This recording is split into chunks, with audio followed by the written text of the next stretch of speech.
হেয়ারটা দেখিয়েছিলাম সেই হেয়ারের মধ্যেই আমরা ট্রিটমেন্ট নিলাম, কেরাটিন করে একটা ম্যানেজেবল জায়গায় নিয়ে এসেছি হেয়ারটা, তারপরে কাটিং করলাম।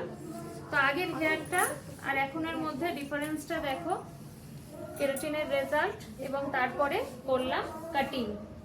একটা ম্যানেজেবল লুকসে আগে আনলাম। সবাইকেই আমি বলি ম্যানেজেবল সুন্দর একটা লুকস না থাকলে কাটিংও ভালো খোলে না।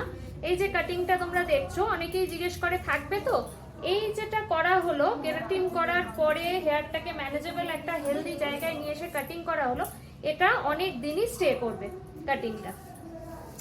আমি ব্যাকটা দেখাবো ওনাকে, তারপরে আমি ফ্রন্টেও নিয়ে যাব। ফ্রন্ট লুক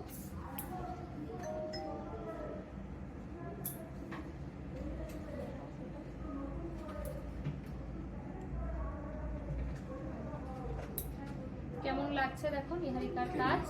আর ওনাকেও আমি একবার জিজ্ঞেস করব যে যে এক্সপেকটেশন নিয়ে উনি এসেছিলেন নিহারিকায়, কতটা আমরা করে দিতে পেরেছি ওনাকে স্যাটিসফাইড, তো সেটাই আমি একবার জিজ্ঞেস করব। একটু প্লিজ বলো যে কেমন লাগলো।